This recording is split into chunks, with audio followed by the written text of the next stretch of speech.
Hello दोस्तों, good morning. स्वागत है आप सबका सुकृपा क्लासेज पर। दोस्तों, इस वीडियो में हम लोग दिल्ली पुलिस कांस्टेबल एग्जाम 2025 के शिफ्ट में पूछे जा सकने वाले most important static GK, GS, science, miscellaneous और करंट अफेयर्स के मोस्ट इंपॉर्टेंट क्वेश्चंस को सॉल्व करेंगे।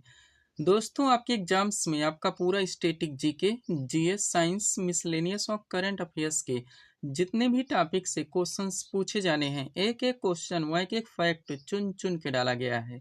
इसके अलावा आपके प्रीवियस ईयर एग्जाम्स के क्वेश्चंस को भी पूरी तरह से एनालाइज किया गया है व वहां से भी मोस्ट इंपोर्टेंट क्वेश्चंस को कलेक्ट किया गया है।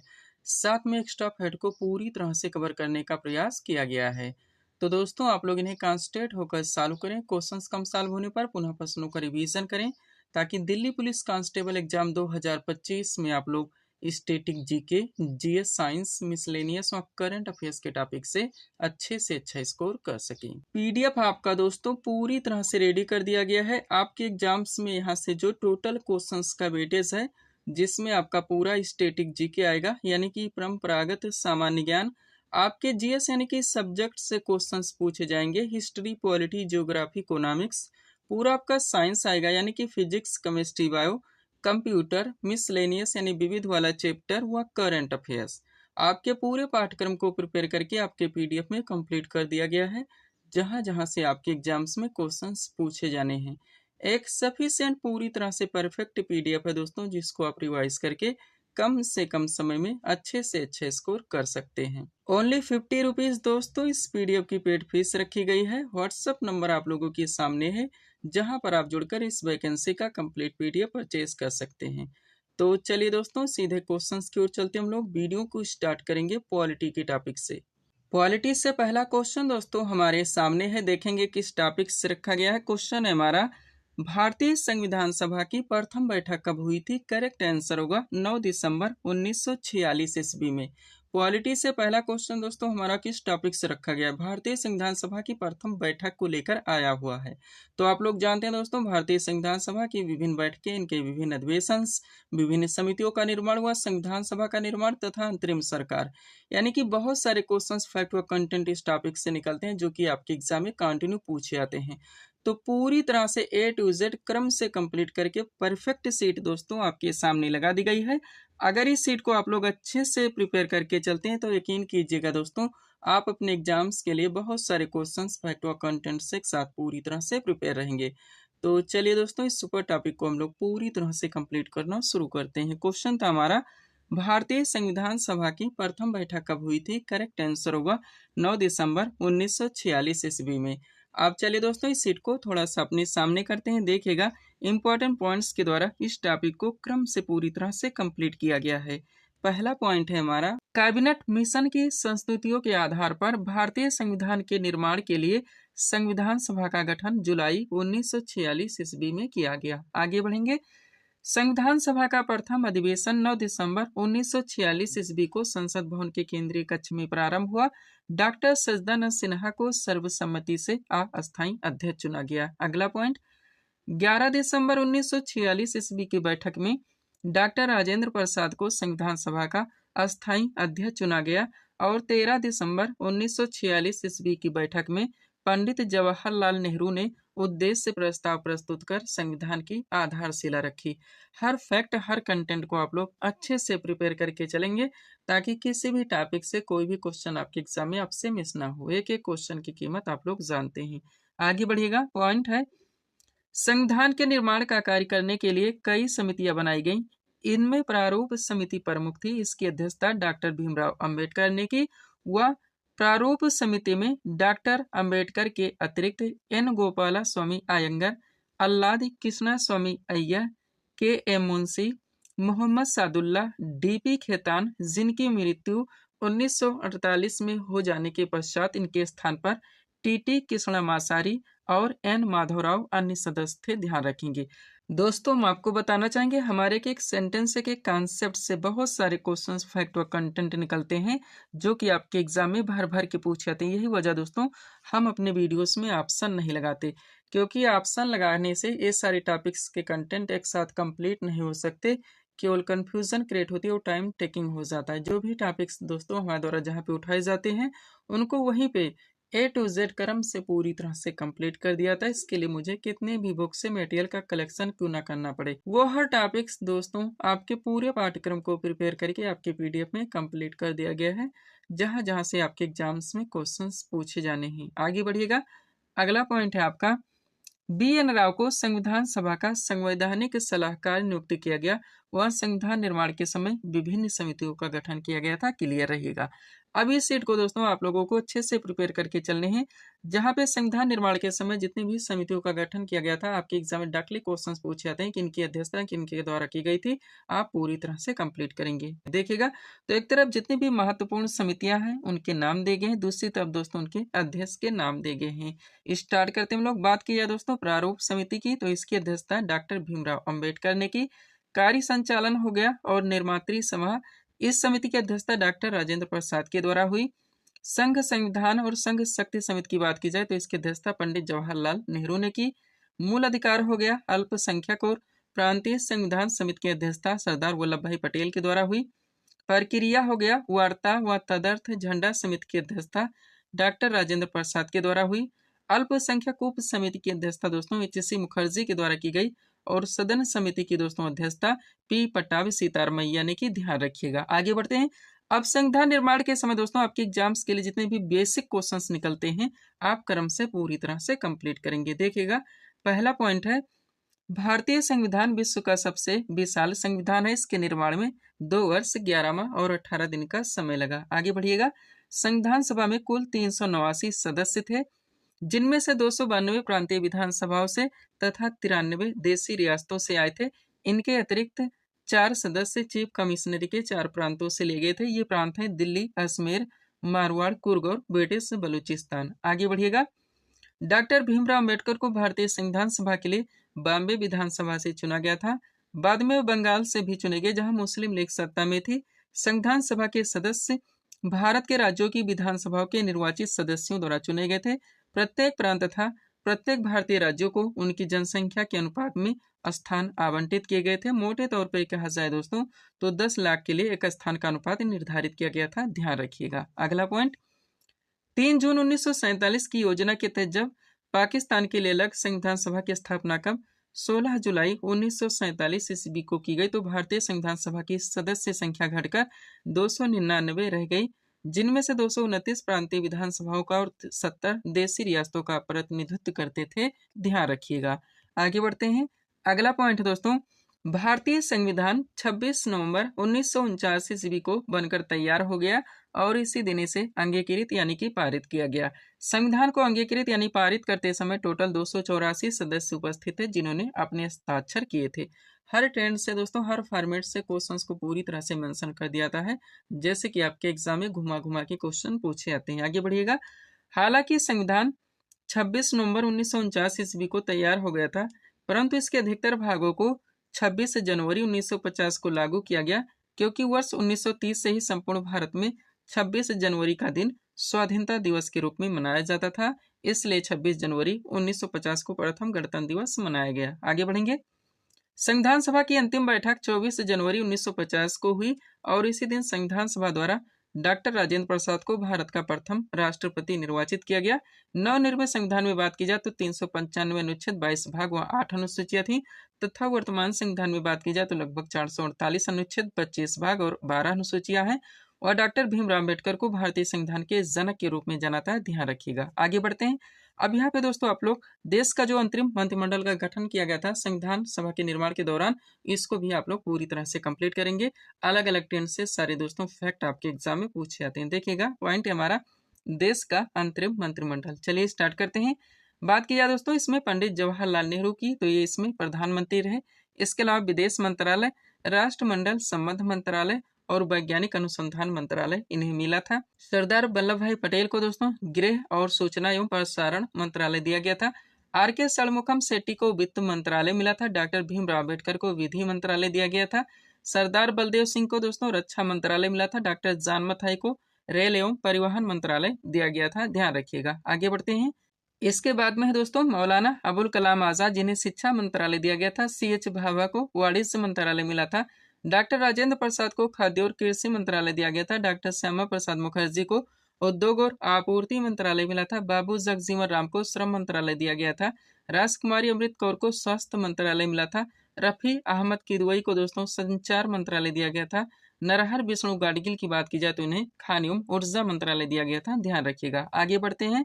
लास्ट है दोस्तों के.सी. नियोगी, जिन्हें की राहत एवं पुनर्वास मंत्रालय दिया गया था, ध्यान रखिएगा। ये टॉपिक दोस्तों आपका यहाँ पे पूरी तरह से कंप्लीट हो जाता है। अच्छे से आपको प्रिपेयर करके चलनी है। अब यहीं पे दोस्तों इससे मिलता जुलता छोटा सा टॉपिक आपका और ऐड हो जाता है, जिसको हम चाहते हैं कि इसी टॉपिक के साथ आप पूरी तरह से कंप्लीट कर सके। यहाँ से भी आपके एग्जाम में कंटिन्यू क्वेश्चंस पूछे जाते हैं। देखिएगा, पॉइंट है हमारा भारत के राष्ट्रीय प्रतीक, यानी कि भारत के जितने भी राष्ट्रीय प्रतीक हैं, बहुत सारे दोस्तों यहाँ से फैक्ट निकलते हैं, आपके एग्जाम में पूछे जाते हैं। तो चलिए स्टार्ट करते हैं हम लोग। बात की जाए दोस्तों राष्ट्रीय ध्वज की, तो इससे जुड़े फैक्ट देखिए। संविधान सभा ने राष्ट्र ध्वज यानी कि तिरंगा का प्रारूप 22 जुलाई 1947 ईस्वी को अपनाया। ध्वज में समान अनुपात वाली 3 आड़ी पट्टियां हैं, जो केसरिया, सफेद व हरे रंग की हैं। ध्वज के सबसे ऊपर गहरा केसरिया रंग होता है, जो कि जागृति, शौर्य तथा त्याग का प्रतीक है। बीच में सफेद रंग होता है, जो सत्य एवं पवित्रता का प्रतीक है, तथा सबसे नीचे गहरा हरा रंग होता है, जो जीवन समृद्धि का प्रतीक है, ध्यान रखिएगा। ध्वज की लंबाई एवं चौड़ाई के अनुपात की बात की जाए तो 3:2 है। ध्वज के बीच में सफेद रंग वाली पट्टी के बीच में गहरे नीले रंग की 24 तीलियों वाला अशोक चक्र है, जो धर्म और ईमानदारी के मार्ग पर चलकर देश को उन्नति की ओर ले जाने की प्रेरणा देता है, ध्यान रखिएगा। आगे बढ़ते हैं। बात की जाए दोस्तों राष्ट्रीय गान की, तो इससे रिलेटेड आप फैक्ट देखिए। रविन्द्रनाथ टैगोर द्वारा रचित जन गण मन को भारत के राष्ट्रगान के रूप में स्वीकार किया गया। राष्ट्रगान को 24 जनवरी 1950 ईस्वी को संविधान सभा द्वारा अंगीकृत यानी कि पारित किया गया। राष्ट्रगान के गायन का समय 52 सेकंड है, किंतु कुछ अवसरों पर इसे संक्षिप्त रूप में भी गाया जाता है, जिसका समय 20 सेकंड है। इसमें 13 पंक्तियां हैं। इस गीत को सर्वप्रथम वर्ष 1911 के भारतीय राष्ट्रीय कांग्रेस के कलकत्ता अधिवेशन में गाया गया था। यह जनवरी 1912 में तत्वबोधिनी नामक पत्रिका में भारत भाग्य विधाता शीर्षक से सर्वप्रथम प्रकाशित हुआ। वर्ष 1919 में रविन्द्रनाथ टैगोर ने इस गीत का अंग्रेजी अनुवाद the morning song of India शीर्षक से किया। यह भी आप लोग ध्यान रखिएगा। आगे बढ़ते हैं। बात की जाए दोस्तों राष्ट्रीय गीत की, तो इससे जुड़े फैक्ट देखिए। बंकिम चंद्र चटर्जी द्वारा रचित वंदे मातरम को भारत के राष्ट्रगीत के रूप में 24 जनवरी 1950 ईस्वी को अपनाया गया। यह गीत बंकिम चंद्र चटर्जी के प्रसिद्ध उपन्यास आनंद मठ से लिया गया है। इस गीत को 1896 के भारतीय राष्ट्रीय कांग्रेस के कलकत्ता अधिवेशन में पहली बार गाया गया। राष्ट्रीय गीत का अंग्रेजी अनुवाद दोस्तों श्री अरविंदो घोष ने किया, भी ध्यान रखिएगा। आगे बढ़ते हैं। बात की जाए राष्ट्रीय चिन्ह की, तो इससे जुड़े फैक्ट देखिए। 26 जनवरी 1950 ईस्वी को संविधान सभा ने सारनाथ स्थित अशोक स्तंभ के शीर्ष की अनुकृति को राष्ट्रीय चिन्ह के रूप में स्वीकार किया, ध्यान रखिएगा। आगे बढ़ते हैं। लास्ट है दोस्तों राष्ट्रीय पंचांग, जहां से जुड़े आप फैक्ट देखिए। पॉइंट है भारत ने सरकारी उद्देश्य के लिए 22 मार्च 1957 ईस्वी को राष्ट्रीय पंचांग को अपनाया। भारतीय राष्ट्रीय पंचांग शक संवत पर आधारित है, ध्यान रखिएगा। भारतीय पंचांग के अनुसार वर्ष का प्रारंभ चैत्र तिथि को होता है, जो ग्रिगोरियन कैलेंडर के अनुसार सामान्य वर्षों में 22 मार्च तथा लीप वर्ष में 21 मार्च को पड़ता है। अच्छे से आप लोग क्लियर करके चलेंगे। पीडीएफ के लिए हमारा व्हाट्सएप नंबर लगा हुआ है। बढ़ेंगे दोस्तों हम लोग पॉलिटी के अगले टॉपिक की ओर। पॉलिटी से अगला क्वेश्चन दोस्तों हमारे सामने है, देखेंगे किस टॉपिक से रखा गया। क्वेश्चन है हमारा अस्पृश्यता का अंत भारतीय संविधान के किस अनुच्छेद में वर्णित है। करेक्ट आंसर होगा अनुच्छेद 17 में। पॉलिटी से अगला क्वेश्चन दोस्तों हमारा किस टॉपिक से रखा गया है। मूल अधिकार यानी कि फंडामेंटल राइट्स से, जो कि दोस्तों आपका सुपर टॉपिक है, ट्रेंडिंग टॉपिक है, एवरग्रीन टॉपिक है। आपके एग्जाम्स के हर शिफ्ट में दोस्तों इस टॉपिक से क्वेश्चंस पूछे जाते हैं। तो मूल अधिकार यानी कि फंडामेंटल राइट्स टॉपिक से रिलेटेड जितने भी क्वेश्चंस फैक्ट व कंटेंट निकलते हैं, पूरी तरह से क्रम से कंप्लीट करके परफेक्ट सीट दोस्तों आपके सामने लगा दी गई है। अगर इस सीट को आप लोग अच्छे से प्रिपेयर करके चलते हैं, तो इस टॉपिक से रिलेटेड कोई भी क्वेश्चन दोस्तों आपके एग्जाम में किसी भी टेंड किसी भी फॉर्मेट से पूछे जाते हैं, क्वेश्चन आपसे मिस नहीं हो सकते। तो चलिए दोस्तों इस सुपर टॉपिक को हम लोग पूरी तरह से कंप्लीट करना शुरू करते हैं। क्वेश्चन था हमारा अस्पृश्यता का अंत भारतीय संविधान के किस अनुच्छेद में वर्णित है। करेक्ट आंसर होगा अनुच्छेद 17 में। क्वेश्चन का टॉपिक है हमारा मूल अधिकार। अब चलिए दोस्तों इस सीट को थोड़ा सा अपने सामने करते हैं। देखिएगा इंपॉर्टेंट पॉइंट्स के द्वारा इस टॉपिक को क्रम से पूरी तरह से कंप्लीट किया गया है। पहला पॉइंट है हमारा भारतीय संविधान में मूल अधिकारों का वर्णन संविधान के अनुच्छेद 12 से 35 तक है, जो कि संविधान का भाग 3 है। आगे बढ़ेंगे। प्रारंभ में मूल अधिकारों की संख्या 7 थी, लेकिन 44वें संविधान संशोधन 1978 के द्वारा संपत्ति के अधिकार को मूल अधिकार से हटाकर एक विधिक अधिकार यानी कि एक कानूनी अधिकार बना दिया गया और अनुच्छेद 300 का में जोड़ दिया गया। तब से वर्तमान में टोटल मूल अधिकारों की संख्या 6 है, ध्यान रखेंगे। हर फैक्ट हर कंटेंट को दोस्तों आप लोगों को अच्छे से प्रिपेयर करके चलने हैं ताकि किसी भी टॉपिक से कोई भी क्वेश्चन आपके एग्जाम में आपसे मिस ना हो। एक एक क्वेश्चन की कीमत आप लोग जानते हैं। आगे बढ़ेंगे। आप सबसे पहले दोस्तों आप लोग इन 6 मूल अधिकारों को आर्टिकल के साथ क्रम से पूरी तरह से कंप्लीट करेंगे, जहां से आपके एग्जाम में डायरेक्टली क्वेश्चंस पूछ लिए आते हैं। देखिएगा, तो सबसे पहले आता है दोस्तों समानता का अधिकार, जिसका प्रावधान भारतीय संविधान के अनुच्छेद 14 से लेकर 18 तक है। दूसरा है दोस्तों स्वतंत्रता का अधिकार, जिसका प्रावधान भारतीय संविधान के अनुच्छेद 19 से लेकर 22 तक है। तीसरा है दोस्तों शोषण के विरुद्ध अधिकार, जिसका प्रावधान भारतीय संविधान के अनुच्छेद 23 से लेकर 24 तक है। चौथा है दोस्तों धार्मिक स्वतंत्रता का अधिकार, जिसका प्रावधान भारतीय संविधान के अनुच्छेद 25 से लेकर 28 तक है। पांचवा है आपका संस्कृति तथा शिक्षा संबंधी अधिकार, जिसका प्रावधान भारतीय संविधान के अनुच्छेद 29 से लेकर 30 तक है। और छठा है दोस्तों संवैधानिक उपचारों का अधिकार, जिसका प्रावधान भारतीय संविधान के अनुच्छेद 32 में है, ध्यान रखिएगा। अब चूंकि दोस्तों ये आपका सुपर टॉपिक है, हर आर्टिकल से दोस्तों यहाँ से आपके एग्जाम में कंटिन्यू क्वेश्चंस पूछे जाते हैं, तो इसको आप लोग क्रम से पूरी तरह से कंप्लीट करेंगे। देखिएगा, पहला पॉइंट है हमारा विधि के समक्ष समानता का अधिकार संविधान के किस अनुच्छेद में है? करेक्ट आंसर होगा अनुच्छेद 14 में। नेक्स्ट, अनुच्छेद 15 का संबंध किससे है? दोस्तों ध्यान दीजिएगा, कभी कभी क्या होता है दोस्तों कि आपके क्वेश्चन में कॉन्सेप्ट दिए जाते हैं और आपके ऑप्शन यानी कि विकल्प में आर्टिकल दिए जाते हैं, आपको आंसर करने होते हैं। जैसे कि पॉइंट नंबर 1 है हमारा, लेकिन कभी कभी दोस्तों क्वेश्चन के फॉर्मेट को चेंज कर दिया जाता है। आपके क्वेश्चन में डायरेक्ट आर्टिकल रख दिए जाते हैं और आपके ऑप्शन यानी कि विकल्प में कॉन्सेप्ट दिए जाते हैं, आपको आंसर करने होते हैं। जैसे कि पॉइंट नंबर 2 है हमारा। तो हर फॉर्मेट से हर टेंस से क्वेश्चंस को आप लोग पूरी तरह से प्रिपेयर रखने का प्रयास करें। चलिए स्टार्ट करते हैं। बात की जाए दोस्तों अनुच्छेद 15 की, तो इसमें धर्म, मूल वंश व जाति, लिंग या जन्म स्थान के प्रतिषेध का प्रावधान किया गया है। नेक्स्ट, अनुच्छेद 16 की बात की जाए तो इसमें लोक नियोजन के विषयों में अवसर की समानता का प्रावधान किया गया है। और अनुच्छेद 17 में दोस्तों अस्पृश्यता के अंत का प्रावधान किया गया है। आगे बढ़ेंगे। अनुच्छेद 18 की बात की जाए तो उसमें उपाधियों के अंत का प्रावधान किया गया है। वह अनुच्छेद 19 में दोस्तों विचार एवं अभिव्यक्ति की स्वतंत्रता का प्रावधान किया गया है। ऐसे आर्टिकल्स वहाँ रिलेटेड दोस्तों प्रावधान है जो कि आपके एग्जाम में केवल पूछे ही नहीं जाएंगे, आप देखेंगे दोस्तों कंटिन्यू रिपीट होते रहेंगे। आगे बढ़िएगा।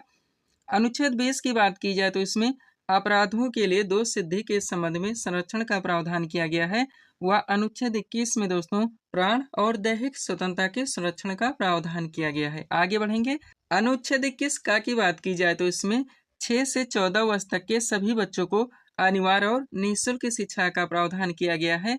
वह अनुच्छेद 23 में दोस्तों मानव दुर्व्यापारियों बलाश्रम का परिच्छेद किया गया है। नेक्स्ट, अनुच्छेद 24 की बात की जाए तो इसमें कारखानों आदि में बालकों के नियोजन का प्रतिषेध किया गया है।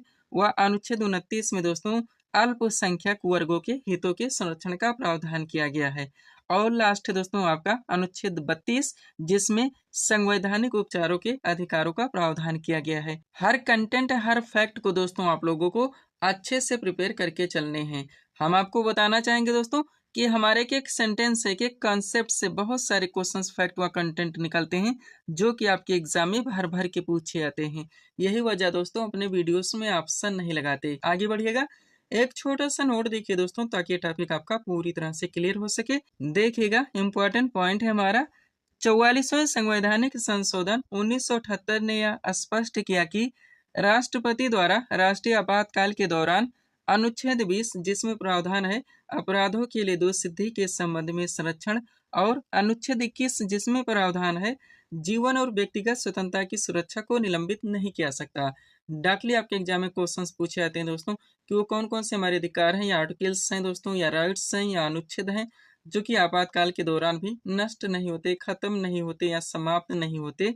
तो अनुच्छेद 20 और 21 है, ध्यान रखिएगा। लास्ट पॉइंट है इस टॉपिक का, भारतीय संविधान में वर्णित मूल अधिकार अमेरिका के संविधान से लिया गया, ध्यान रखिएगा। तो ये टॉपिक दोस्तों आपका यहाँ पे पूरी तरह से कंप्लीट हो जाता है। पीडीएफ के लिए हमारा व्हाट्सएप नंबर लगा हुआ है। बढ़ेंगे दोस्तों हम लोग पॉलिटी के अगले टॉपिक की ओर। पॉलिटी से अगला क्वेश्चन दोस्तों हमारे सामने है, देखेंगे किस टॉपिक से रखा गया है। क्वेश्चन है हमारा, भारतीय संविधान में वर्णित संविधान संशोधन की प्रक्रिया का प्रावधान किस देश के संविधान से लिया गया है। करेक्ट आंसर होगा दक्षिण अफ्रीका के संविधान से।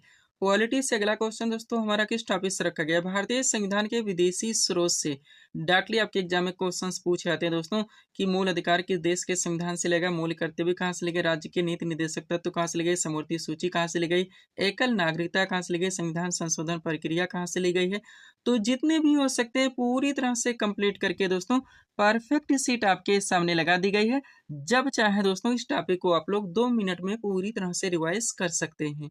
तो चलिए दोस्तों इस सुपर टॉपिक को हम लोग पूरी तरह से कंप्लीट करना शुरू करते हैं। क्वेश्चन था हमारा, भारतीय संविधान में वर्णित संविधान संशोधन की प्रक्रिया का प्रावधान किस देश के संविधान से लिया गया है। करेक्ट आंसर होगा दक्षिण अफ्रीका के संविधान से। क्वेश्चन का टॉपिक है हमारा भारतीय संविधान के विदेशी स्रोत। आप चलिए दोस्तों इस सीट को थोड़ा सा अपने सामने करते हैं, देखिएगा इंपॉर्टेंट पॉइंट्स के द्वारा इस टॉपिक को पूरी तरह से कंप्लीट किया गया है। स्टार्ट करते हैं दोस्तों हम लोग ब्रिटेन के संविधान से। तो सबसे पहले इसमें संसदीय शासन प्रणाली मोस्ट इंपॉर्टेंट, विधि निर्माण प्रक्रिया यानी कि विधि का शासन, एकल नागरिकता आपका सुपर रहता ही है, संसदीय विशेषाधिकार, मंत्रिमंडल का लोकसभा के प्रति सामूहिक उत्तरदायित्व, औपचारिक प्रधान के रूप में राष्ट्रपति, अखिल भारतीय सेवा प्रणाली व द्विसदनीय व्यवस्था। ये सारे प्रावधान दोस्तों ब्रिटेन के संविधान से लिए गए हैं, ध्यान रखिएगा। यही वजह दोस्तों हम आपको ऑप्शन यानी कि विकल्प लगा के नहीं पढ़ाते। आगे बढ़िएगा, अमेरिका के संविधान से देखेंगे दोस्तों तो प्रस्तावना, मौलिक अधिकार आपका सुपर रहेगा ही, उपराष्ट्रपति का पद, स्वतंत्र एवं निष्पक्ष न्यायालय, न्यायिक पुनर्विलोकन, सर्वोच्च न्यायालय का गठन एवं शक्तियां। ये प्रावधान दोस्तों अमेरिका के संविधान से लिए गए हैं, ध्यान रखिएगा। आगे बढ़ते हैं, कनाडा के संविधान से देखेंगे दोस्तों तो संघात्मक व्यवस्था, शक्तियों का विभाजन, राज्यपाल की नियुक्ति व अवशिष्ट शक्तियों का केंद्र में निहित होना, ये प्रावधान कनाडा के संविधान से लिए गए हैं, ध्यान रखिएगा। आगे बढ़ते हैं, आयरलैंड के संविधान से देखेंगे दोस्तों तो सबसे पहले नीति निर्देशक तत्व यानी कि डीपीएसपी आपका सुपर रहेगा ही। इसके अलावा राष्ट्रपति की निर्वाचन पद्धति व राज्यसभा के सदस्यों का निर्वाचन, ये प्रावधान आयरलैंड के संविधान से लिए गए हैं। जर्मनी से केवल एक प्रावधान है क्या, आपातकालीन उपबंध, ध्यान रखिएगा। आगे बढ़ते हैं, अगला क्या है दोस्तों, सोवियत संघ यानी कि रूस के संविधान से देखेंगे कि हमारे देश के संविधान में क्या क्या लिया गया है। तो मौलिक कर्तव्य आपका सुपर रहेगा, पंचवर्षीय योजना आपका सुपर रहेगा। इसके अलावा प्रस्तावना में जो न्याय का आदर्श रखा गया है, ये प्रावधान सोवियत संघ यानी कि रूस के संविधान से लिए गए हैं। आगे बढ़िएगा, फ्रांस के संविधान से देखेंगे दोस्तों तो गणतंत्र की अवधारणा का प्रावधान, प्रस्तावना में स्वतंत्रता, समानता एवं बंधुता के जो आदर्श हैं दोस्तों, ये प्रावधान फ्रांस के संविधान से लिए गए हैं। आगे बढ़िएगा, ऑस्ट्रेलिया के संविधान से देखेंगे तो प्रस्तावना की जो भाषा हो गई, समवर्ती सूची आपका सुपर रहेगा ही, केंद्र राज्य के बीच संबंध तथा संसद के दोनों सदनों की जो संयुक्त बैठक कराई जाती है, ये प्रावधान ऑस्ट्रेलिया के संविधान से लिए गए हैं। दक्षिण अफ्रीका के संविधान से देखेंगे तो संविधान संशोधन की प्रक्रिया यानी कि आर्टिकल 368। और लास्ट है दोस्तों जापान के संविधान से देखेंगे तो केवल कानून द्वारा स्थापित शब्दावली, ये प्रावधान जापान के संविधान से लिए गए, ध्यान रखिएगा। तो ये टॉपिक दोस्तों आपका यहाँ पे पूरी तरह से कंप्लीट हो जाता है। पीडीएफ के लिए हमारा व्हाट्सएप नंबर लगा हुआ है। बढ़ेंगे दोस्तों हम लोग पॉलिटी के अगले टॉपिक की ओर। पॉलिटी से अगला क्वेश्चन दोस्तों हमारे सामने है, देखेंगे किस टॉपिक से रखा गया है। क्वेश्चन है हमारा, वित्त आयोग यानी कि फाइनेंस कमीशन का प्रावधान संविधान के किस अनुच्छेद में वर्णित है। करेक्ट आंसर होगा अनुच्छेद 280 में। पॉलिटी से अगला क्वेश्चन दोस्तों हमारा किस टॉपिक से रखा गया है। भारतीय संविधान के जितने दोस्तों मोस्ट इंपोर्टेंट आर्टिकल हैं रिलेटेड प्रावधान, आपका सबसे सुपर टॉपिक। आपके एग्जाम्स के हर शिफ्ट में दोस्तों इस टॉपिक से मिनिमम 2 क्वेश्चंस देखने को मिलेंगे। तो कंप्लीट सीट दोस्तों आपके सामने लगाई गई है, अच्छे से आप लोगों को प्रिपेयर करके चलने हैं। चलिए शुरू करते हैं हम लोग। क्वेश्चन था हमारा, वित्त आयोग यानी कि फाइनेंस कमीशन का प्रावधान संविधान के किस अनुच्छेद में वर्णित है। करेक्ट आंसर होगा अनुच्छेद 280 में। क्वेश्चन का टॉपिक है हमारा भारतीय संविधान के महत्वपूर्ण अनुच्छेद एवं संबंधित प्रावधान। चलिए दोस्तों इस सीट को थोड़ा सा अपने सामने करते हैं। देखिएगा, एक तरफ भारतीय संविधान के जितने भी दोस्तों महत्वपूर्ण संबंधित प्रावधान हैं उनके नाम दिए गए हैं, दूसरी तरफ उनसे संबंधित दोस्तों महत्वपूर्ण अनुच्छेद के नाम दिए गए हैं। स्टार्ट करते हैं हम लोग। बात की जाए दोस्तों संघ का नाम और उसका राज्य क्षेत्र, तो इसका प्रावधान भारतीय संविधान के अनुच्छेद 1 में है। नए राज्यों का प्रवेश या स्थापना, इसकी बात की जाए तो भारतीय संविधान के अनुच्छेद 2 में है। नेक्स्ट, राज्यों की सीमा एवं नाम में परिवर्तन की बात की जाए तो इसका प्रावधान भारतीय संविधान के अनुच्छेद 3 में है। संविधान के प्रारंभ के समय नागरिकता, या आप कह सकते हैं कि नागरिकता संबंधी प्रावधान, तो भारतीय संविधान के अनुच्छेद 5 में है। विधि की समक्ष समानता का अधिकार का प्रावधान भारतीय संविधान के अनुच्छेद 14 में है। धर्म, मूल, वंश, जाति, लिंग या जन्म स्थान के आधार पर विभेद का परिच्छेद, इसका प्रावधान भारतीय संविधान के अनुच्छेद 15 में है। ध्यान रखिएगा। आगे बढ़ते हैं। अगला क्या है दोस्तों, लोक नियोजन के विषयों में अवसर की समानता का प्रावधान अनुच्छेद 16 में है। अस्पृश्यता के अंत का प्रावधान अनुच्छेद 17 में है। आगे बढ़िएगा। उपाधियों का अंत दोस्तों, इसका प्रावधान अनुच्छेद 18 में है। विचार एवं अभिव्यक्ति की स्वतंत्रता का प्रावधान अनुच्छेद 19 में है। अपराधों के लिए दोष सिद्धि के संबंध में संरक्षण का प्रावधान अनुच्छेद 20 में है। नेक्स्ट, प्राण और दैहिक स्वतंत्रता के संरक्षण का प्रावधान अनुच्छेद 21 में है। 6 से 14 वर्ष तक के सभी बच्चों को निःशुल्क और अनिवार्य शिक्षा का अधिकार का प्रावधान अनुच्छेद 21 का में है। ध्यान रखिएगा। आगे बढ़ते हैं। अगला क्या है दोस्तों, अल्पसंख्यक वर्गों के हितों के संरक्षण का प्रावधान अनुच्छेद 29 में है। संवैधानिक उपचारों के अधिकारों का प्रावधान दोस्तों अनुच्छेद 32 में है। नेक्स्ट, समान न्याय तथा निःशुल्क विधिक सहायता का प्रावधान अनुच्छेद 39 का में है। ग्राम पंचायत की स्थापना का प्रावधान भारतीय संविधान के अनुच्छेद 40 में है। नेक्स्ट, समान नागरिक संहिता यानी कि यूसीसी का प्रावधान भारतीय संविधान के अनुच्छेद 44 में है। पर्यावरण का संरक्षण और संवर्धन एवं वन तथा वन्य जीवों की रक्षा का प्रावधान भारतीय संविधान के अनुच्छेद 48 में है। ध्यान रखिएगा। आगे बढ़ते हैं। अगला क्या है दोस्तों, समान कार्य के लिए समान वेतन का प्रावधान दोस्तों भारतीय संविधान के अनुच्छेद 39D में है। कार्यपालिका से न्यायपालिका के पृथककरण का प्रावधान अनुच्छेद 50 में है। नेक्स्ट, अंतर्राष्ट्रीय शांति और सुरक्षा की वृद्धि का प्रावधान अनुच्छेद 51 में है। मौलिक कर्तव्य आपका अनुच्छेद 51 का में है। भारत के राष्ट्रपति का पद संबंधित प्रावधान दोस्तों ये भारतीय संविधान के अनुच्छेद 52 में है। नेक्स्ट, राष्ट्रपति की कार्यकारी शक्ति संबंधित प्रावधान अनुच्छेद 53 में है। राष्ट्रपति का चुनाव दोस्तों अनुच्छेद 54 में है।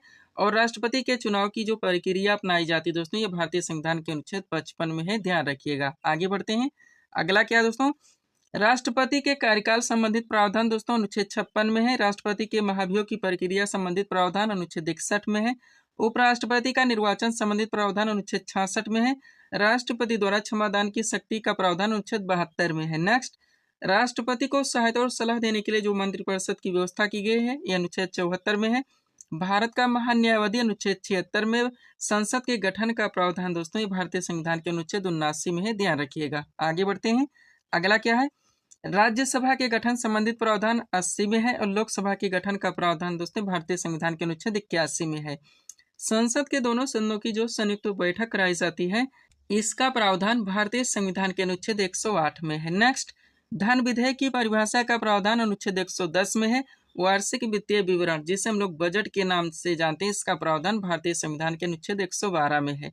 राष्ट्रपति द्वारा अध्यादेश जारी करने की शक्ति संबंधित प्रावधान 123 में है। सुप्रीम कोर्ट की स्थापना संबंधित प्रावधान दोस्तों भारतीय संविधान के अनुच्छेद 124 में है। ध्यान रखिएगा। आगे बढ़ते हैं। अगला क्या है, भारत के नियंत्रक एवं महालेखा परीक्षक यानी सीएजी संबंधित प्रावधान 148 में है।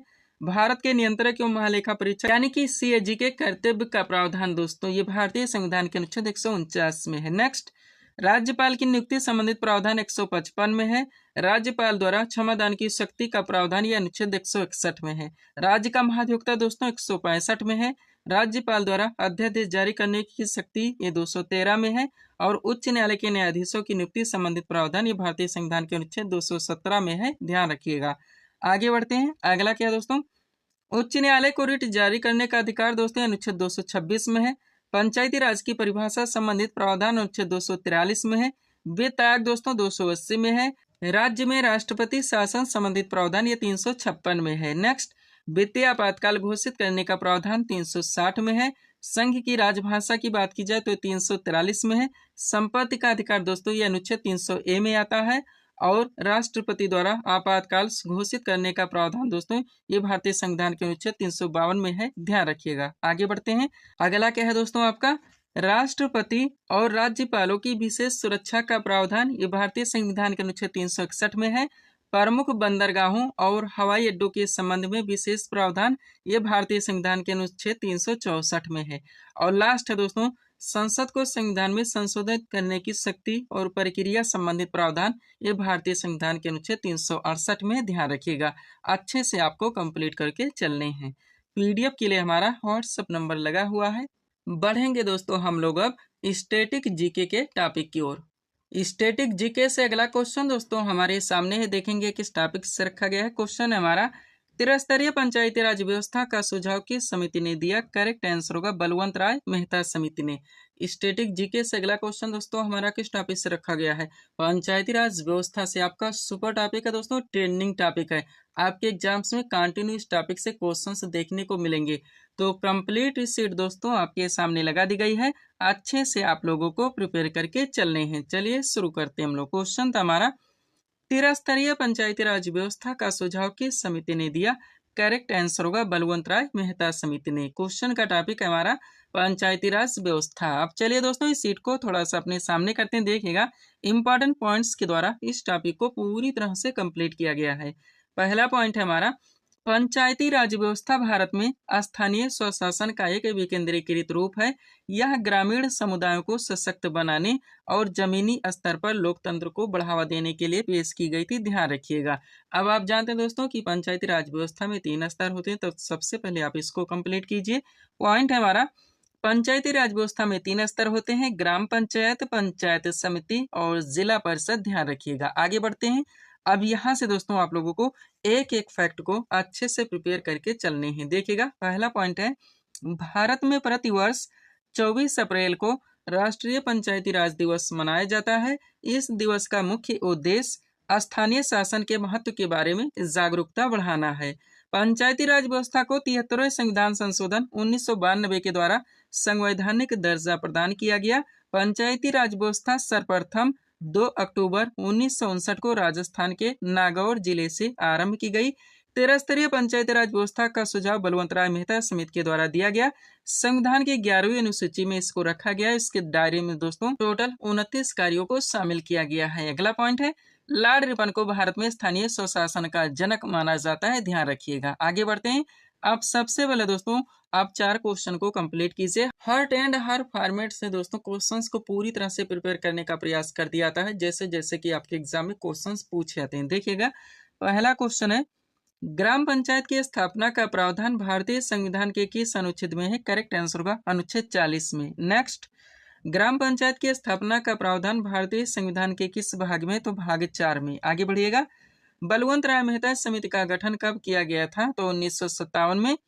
और पंचायती राज की सूची के अंतर्गत आता है, तो ये राज्य सूची का विषय। ध्यान रखिएगा। अब आगे सबसे पहले दोस्तों आप लोग पंचायती राज व्यवस्था से जुड़ी जितनी भी समितियां पूरी तरह से कंप्लीट करेंगे। आपके एग्जाम में घुमा घुमा के क्वेश्चंस पूछे जाते हैं कि इन समितियों का गठन कब किया गया था। तो देखिएगा, पॉइंट है हमारा, पंचायती राज व्यवस्था से जुड़ी महत्वपूर्ण समितियां। बात की जाए दोस्तों हनुमंत राव समिति की, तो ये 1983 में गठित हुई। जी.बी. के राव समिति दोस्तों 1985 में गठित हुई। एल.एम. सिंघवी समिति 1986 में गठित हुई। बलवंत राय मेहता समिति 1957 में गठित हुई। अशोक मेहता समिति 1977 में गठित हुई। और थुंगन समिति दोस्तों ये 1989 में गठित की गई। ध्यान रखिएगा। आगे बढ़ते हैं। 4 क्वेश्चन और देखिए दोस्तों, ताकि ये टॉपिक आपका पूरी तरह से क्लियर हो सके। पहला क्वेश्चन, ग्राम पंचायत की आय का मुख्य स्रोत क्या है? तो मेला एवं बाजार कर। नेक्स्ट, पंचायती राज प्रणाली किस पर आधारित है? तो सत्ता के विकेंद्रीकरण पर। कौन पंचायती राज संस्थाओं के निर्वाचन के लिए उत्तरदायी? तो राज्य निर्वाचन आयोग। और द्विस्तरीय पंचायती राज व्यवस्था का सुझाव किसने दिया था? तो ये अशोक मेहता समिति के द्वारा दिया गया था। ध्यान रखिएगा। ये टॉपिक आपका यहाँ पे पूरी तरह से कंप्लीट हो जाता है। पीडीएफ के लिए हमारा व्हाट्सएप नंबर लगा हुआ है। बढ़ेंगे दोस्तों हम लोग स्टैटिक जीके के अगले टॉपिक की ओर। स्टैटिक जीके से अगला क्वेश्चन दोस्तों हमारे सामने है, देखेंगे किस टॉपिक से रखा गया है। क्वेश्चन है हमारा, भारतीय लघु उद्योग विकास बैंक यानी कि सिडबी की स्थापना कब हुई थी? करेक्ट आंसर होगा 1990 ईस्वी में। स्टैटिक जीके से अगला क्वेश्चन दोस्तों हमारा किस टॉपिक से रखा गया है? जितनी भी दोस्तों महत्वपूर्ण भारत की वित्तीय संस्थाएं हैं, आपके एग्जाम में दोस्तों डाकले क्वेश्चंस पूछे जाते हैं कि इनकी स्थापना कब हुई थी। और भी दोस्तों बहुत सारे कंटेंट यहाँ से बनते हैं, तो सब कुछ पूरी तरह से कंप्लीट करके परफेक्ट सीट आपके सामने लगाई गई है। अच्छे से आप लोगों को प्रिपेयर करके चलने हैं। चलिए शुरू करते हैं हम लोग। क्वेश्चन था हमारा, भारतीय लघु उद्योग विकास बैंक यानी कि सिडबी की स्थापना कब हुई थी? करेक्ट आंसर होगा 1990 ईस्वी में। क्वेश्चन का टॉपिक है हमारा भारत की महत्वपूर्ण वित्तीय संस्थाएं। चलिए दोस्तों इस सीट को थोड़ा सा अपने सामने करते हैं। देखिएगा, एक तरफ भारत की जितनी भी दोस्तों महत्वपूर्ण वित्तीय संस्थाएं हैं उनके नाम दिए गए हैं, दूसरी तरफ दोस्तों उनका स्थापना वर्ष दिया गया है, यानी कि ये स्थापित कब की गई थी। स्टार्ट करते हैं हम लोग। बात की जाए दोस्तों रिजर्व बैंक ऑफ इंडिया यानी कि आरबीआई की, तो इसकी स्थापना 1 अप्रैल 1935 को हुई थी। स्टेट बैंक ऑफ इंडिया यानी कि एसबीआई की बात की जाए तो इसकी स्थापना 1955 में हुई थी। भारतीय जीवन बीमा निगम यानी कि एलआईसी की बात की जाए तो इसकी स्थापना 1956 में हुई थी। आगे बढ़िएगा, भारतीय यूनिट ट्रस्ट यानी कि यूटीआई की बात की जाए तो इसकी स्थापना 1964 में हुई थी। भारतीय औद्योगिक विकास बैंक की बात की जाए तो इसकी स्थापना भी 1964 में हुई थी। नेक्स्ट, साधारण बीमा निगम यानी कि जेएससी की बात की जाए तो इसकी स्थापना 1972 में हुई थी। क्षेत्रीय ग्रामीण बैंक की बात की जाए दोस्तों तो इसकी स्थापना 2 अक्टूबर 1975 ईस्वी में की गई थी। ध्यान रखिएगा। आगे बढ़ते हैं। अगला क्या है दोस्तों, भारतीय निर्यात आयात बैंक यानी कि एग्जिम की बात की जाए तो इसकी स्थापना 1982 में हुई थी। राष्ट्रीय कृषि एवं ग्रामीण विकास बैंक यानी कि नाबार्ड की बात की जाए तो इसकी स्थापना भी 1982 ईस्वी में की गई थी। आगे बढ़ेंगे, भारतीय औद्योगिक पुनर्निर्माण बैंक यानी कि आईआरबीआई की बात की जाए तो इसकी स्थापना 1985 में हुई थी। राष्ट्रीय आवास बैंक यानी कि एनएचबी की बात की जाए तो इसकी स्थापना 1988 में हुई थी। और भारतीय लघु औद्योगिक विकास बैंक यानी कि सिडबी की बात की जाए तो इसकी स्थापना 1990 में की गई थी। ध्यान रखिएगा। आगे बढ़ते हैं। थोड़ा सा एक नोट देखिए दोस्तों ताकि ये टॉपिक आपका पूरी तरह से क्लियर हो सके। इंपॉर्टेंट पॉइंट है हमारा। पहला पॉइंट, 1881 ईस्वी में स्थापित अवध कमर्शियल बैंक किसी भारतीय द्वारा संचालित पहला बैंक था। अगला पॉइंट, पूर्ण रूप से पहला भारतीय बैंक वो पंजाब नेशनल बैंक था जिसकी स्थापना 1894 ईस्वी में की गई थी। नेक्स्ट, भारतीय रिजर्व बैंक यानी कि आरबीआई की बात की जाए तो इसकी स्थापना 1 अप्रैल 1935 को हुई। 1 जनवरी 1949 को रिजर्व बैंक का राष्ट्रीयकरण किया गया। इसका मुख्यालय मुंबई में है। इंपीरियल बैंक ऑफ इंडिया का 1955 ईस्वी में आंशिक राष्ट्रीयकरण कर इसका नाम स्टेट बैंक ऑफ इंडिया रखा गया। 19 जुलाई 1969 ईस्वी को 14 बड़े व्यवसायिक बैंकों का राष्ट्रीयकरण किया गया और 15 अप्रैल 1980 को दोस्तों 6 निजी बैंकों का राष्ट्रीयकरण किया गया। ध्यान रखिएगा। ये टॉपिक दोस्तों आपका यहाँ पे पूरी तरह से कंप्लीट हो जाता है। पीडीएफ के लिए दोस्तों ये हमारा व्हाट्सएप नंबर लगा हुआ है। बढ़ेंगे दोस्तों हम लोग स्टैटिक जीके के अगले टॉपिक की ओर। स्टैटिक जीके से अगला क्वेश्चन दोस्तों हमारे सामने है। देखेंगे किस टॉपिक से रखा गया है। क्वेश्चन है हमारा, पुलित्जर पुरस्कार किस क्षेत्र में प्रदान किया जाता है? करेक्ट आंसर होगा पत्रकारिता के क्षेत्र में। स्टैटिक जीके से अगला क्वेश्चन दोस्तों हमारा किस टॉपिक से रखा गया है? जितने भी दोस्तों राष्ट्रीय और अंतरराष्ट्रीय लेवल के महत्वपूर्ण पुरस्कार एवं सम्मान हैं, आपके एग्जाम में डायरेक्टली क्वेश्चन पूछे जाते हैं दोस्तों कि ये किस क्षेत्र में दिए जाते हैं। तो पूरी तरह से क्रम से कंप्लीट करके दोस्तों परफेक्ट सीट आपके सामने लगाई गई है।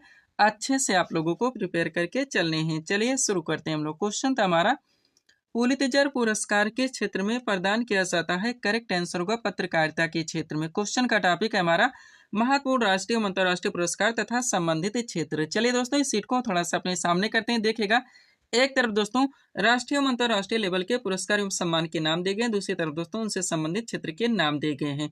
स्टार्ट करते हैं दोस्तों हम लोग अंतरराष्ट्रीय पुरस्कार व सम्मान तथा संबंधित क्षेत्र से। तो सबसे पहले इसमें बात करेंगे नोबेल पुरस्कार की। ध्यान दीजिएगा, ये टोटल 6 क्षेत्रों में दिया जाता है। अब इनके नाम आपको जरूर ध्यान रखने हैं। साहित्य हो गया, चिकित्सा, भौतिकी, रसायन, अर्थशास्त्र एवं शांति। क्वेश्चन का ट्रेंड अगर चेंज कर दिया जाए दोस्तों, निम्न में से किस क्षेत्र में नोबेल पुरस्कार नहीं दिया जाता? ऐसे में अगर आप 6 क्षेत्रों के नाम याद नहीं रखते तो आप क्वेश्चन सॉल्व नहीं कर सकते। आगे बढ़ेंगे। पुलित्जर पुरस्कार पत्रकारिता के क्षेत्र में दिया जाता है। ऑस्कर पुरस्कार फिल्म के क्षेत्र में दिया जाता है। कलिंग पुरस्कार विज्ञान के क्षेत्र में दिया जाता है। बुकर पुरस्कार साहित्य के क्षेत्र में दिया जाता है। ग्रैमी पुरस्कार दोस्तों ये संगीत के क्षेत्र में दिया जाता है। ध्यान रखिएगा। आगे बढ़ते हैं। अगला है दोस्तों आपका रमन मैग्सेसे पुरस्कार, जो कि सरकारी सेवा हो गया, जन सेवा, पत्रकारिता, साहित्य तथा संचार, अंतरराष्ट्रीय समझ के क्षेत्र में दिया जाता है। और महात्मा गांधी शांति पुरस्कार ये शांति के क्षेत्र में दिया जाता है। ध्यान रखेंगे। आगे बढ़ते हैं। ये थे दोस्तों आपके अंतरराष्ट्रीय पुरस्कार व सम्मान तथा संबंधित क्षेत्र जिनको आप लोगों ने पूरी तरह से कंप्लीट किए हैं।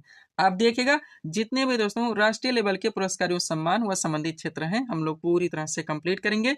चलिए स्टार्ट करते हैं। सबसे पहले बात करेंगे दोस्तों भारत रत्न की। तो ध्यान दीजिएगा, कला हो गया, साहित्य, विज्ञान, खेल के क्षेत्र में विशिष्ट सेवा तथा जन सेवा के लिए ये पुरस्कार दिया जाता है। दादा साहब फाल्के पुरस्कार फिल्म के क्षेत्र में दिया जाता है। ज्ञानपीठ पुरस्कार साहित्य के क्षेत्र में दिया जाता है। सरस्वती सम्मान साहित्य के क्षेत्र में दिया जाता है। व्यास सम्मान भी साहित्य के क्षेत्र में दिया जाता है। कबीर पुरस्कार दोस्तों ये सामाजिक सद्भाव के क्षेत्र में दिया जाता है, ध्यान रखिएगा। आगे बढ़ते हैं, अगला क्या है दोस्तों, द्रोणाचार्य पुरस्कार जो कि खेल प्रशिक्षण के क्षेत्र में दिया जाता है। मेजर ध्यानचंद खेल रत्न पुरस्कार खेल सराहनीय प्रदर्शन करने वाले खिलाड़ी को दिया जाता है। अर्जुन पुरस्कार खेल के क्षेत्र में दिया जाता है। शांति स्वरूप भटनागर पुरस्कार ये विज्ञान के क्षेत्र में दिया जाता है। नेक्स्ट, धन्वंतरी पुरस्कार, थोड़ा सा कॉमन सेंस लगाएंगे कि धन्वंतरी कौन थे तो आपको मिल जाएगा, ये चिकित्सा के क्षेत्र में दिया था। बोरलाग पुरस्कार से भी थोड़ा सा कॉमन सेंस लगाएंगे कि नॉर्मनी बोरलाग कौन थे तो आपको आंसर मिल जाएगा कि कृषि के पैदावार में उल्लेखनीय योगदान के लिए पुरस्कार दिया था। चमेली देवी दोस्तों पुरस्कार ये पत्रकारिता के क्षेत्र में दिया जाता है, ध्यान रखिएगा। आगे बढ़ते हैं, लास्ट है दोस्तों आपका गोविंद वल्लभ पंत पुरस्कार जो कि सर्वश्रेष्ठ सांसद को दिया जाता है, ध्यान रखिएगा। पीडीएफ के लिए हमारा व्हाट्सएप नंबर लगा हुआ है। बढ़ेंगे दोस्तों हम लोग स्टैटिक जीके के अगले टॉपिक की ओर।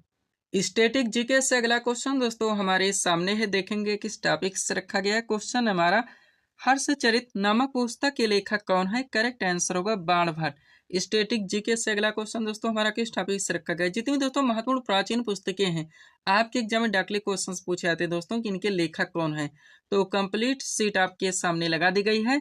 अच्छे से आप लोगों को प्रिपेयर करके चलने हैं। चलिए शुरू करते हैं हम लोग। क्वेश्चन था हमारा, हर्षचरित नामक पुस्तक के लेखक कौन है? करेक्ट आंसर होगा बाणभट्ट। क्वेश्चन का टॉपिक है हमारा महत्वपूर्ण प्राचीन पुस्तकें एवं उनके लेखक। चलिए दोस्तों इस सेट को थोड़ा सा अपने सामने करते हैं, देखिएगा। एक तरफ जितनी भी दोस्तों महत्वपूर्ण प्राचीन पुस्तकें हैं उनके नाम दिए गए हैं, दूसरी तरफ दोस्तों उनसे संबंधित लेखक के नाम दिए गए हैं। स्टार्ट करते हैं हम लोग। बात की जाए पृथ्वीराज रासो की तो इनके लेखक चंद्रवरदाई हैं। गीतांजलि हो गया, गार्डनर, पोस्ट ऑफिस और गोरा, इनके लेखक रविन्द्रनाथ टैगोर हैं। 49 डेज के लेखक अमृता प्रीतम है। ट्रेन टू पाकिस्तान के लेखक खुशवंत सिंह हैं। रंगभूमि के लेखक दोस्तों प्रेमचंद हैं। पल्लव के लेखक सुमित्रा नंदन पंत हैं। कुरुक्षेत्र हो गया और उर्वशी, इनके लेखक दोस्तों रामधारी सिंह दिनकर हैं, ध्यान रखिएगा। आगे बढ़ते हैं, अगला क्या है दोस्तों, अनहैप्पी इंडिया जिनके लेखक लाला लाजपत राय हैं। भारत भारती, यशोधरा और साकेत के लेखक मैथिली शरण गुप्त हैं। कागज ते कैनवास के लेखक अमृता प्रीतम है।